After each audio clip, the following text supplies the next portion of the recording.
Okay folks, we're gonna go take a walk down and we're gonna see what I did here. I was first croning with these Superdomes, and I shot two 10-shot groups with that, and then the JSBs did good in the pellet testing last time, so I put those in, and then I shot a 10-shot group with the JSBs, and just to see how they were going to group. And let's go down and take a peekaboo and see here what we did. Definitely it looked pleasing in the scope. I was very satisfied with it because I'm not a very good paper puncher. You know, I'm just not that good of a shot, honestly, and so I was pretty excited to see how the JSBs were grouping up. And you know, I put a few shots outside, but take a peek here and show you what we got.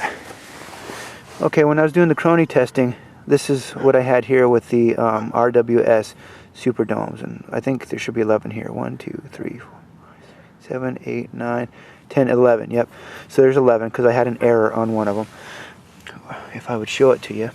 So anyway, there's this group, and then I shot this group with the Superdomes after I did the crony testing, and this is 10 shots here. Looks like there's 5 there and 5 here, and then this one here I put the JSBs in there. Oops. And this is 10 shots right here. So I'll tell you what, I'm very pleased with that, because I don't normally shoot that well, you know, and even with those, that's good for me. But this is really nice to see. So pretty amazing. Look at that. You know, I mean, this is where I'm aiming for, and this is where the RWS Superdomes come out. You can see the same consistency here, and then the JSBs up quite a bit higher, and all of them to the right. Obviously the scope's not sighted in. I just remounted it this morning, but anyway, very pleased with my little home tune that I did on my HW77. I did that last night, and what I did is I put a shrink wrap tubing over the spring guide, polished the spring ends, just cleaned things up, re-lubed it. I was actually surprised. There was not a lot of lube in this gun at all. I mean, minimal. In fact, there was a couple little spots of rust inside the receiver tube that I was a little surprised at. And then of course the trigger was all gooped up with all kinds of gunk. But I cleaned it all up, polished things up, shimmed it out, and then you probably, if you listen to the first video, you'll hear how twangy this thing was. It sounded like a little cheap Daisy BB gun. I was very not happy with that.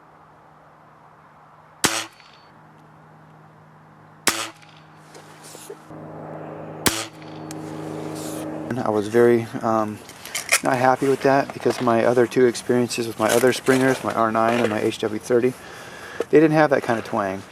And this one, you know, being touted as, you know, the greatest field target gun for quite a while, I was pretty excited to get this, and I just wasn't pleased with it overall. But anyway, much happier with it now. And hey, this tune job cost me, I already had the lubes, and it just cost me, you know, an evening of my time, and about actually $6 for the shrink wrap tubing, because I got 1/2 inch, and the guide was 1/2 inch inside or outside diameter, and the tubing was 1/2 inch inside diameter, and it was so tight I messed up 3 of them, and I had to go back to the hardware store and pick up another pack. So hey, but hey, that's pretty cheap overall. Oh, I also buttoned the piston. I had some Jim Macari old school buttons, and I put those on the piston, and it actually has a stock piston seal on it. I was going to use my Hornet seal, and it was so brittle. It's only 5 years old, but it was so brittle when I was putting it on or taking it off, it split up the edge, up the side, and basically toasted it. And I just resized it and was getting it sized down to fit perfectly. But hey, whatever. But hey guys, thanks for watching, and hopefully if you guys get your twangy gun and you want to just do something for yourself and make it a little bit better shooter and get some experience and understanding on how the gun works as far as the mechanics of it, you know, don't be afraid to dig into it. It's really not a complicated machine at all, you know, and it just takes a little bit of finessing, and if you don't do it the way you want to do the first time, you can always get your screwdrivers out again and do it all over again and do what you want to do.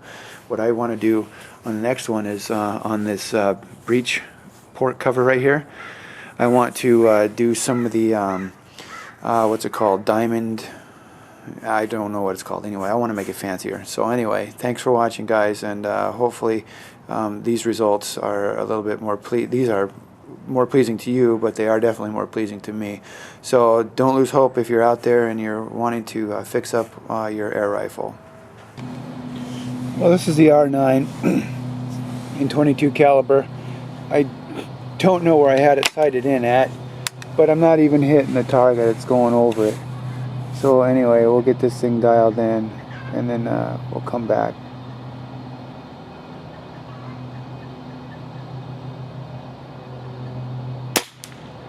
There we go.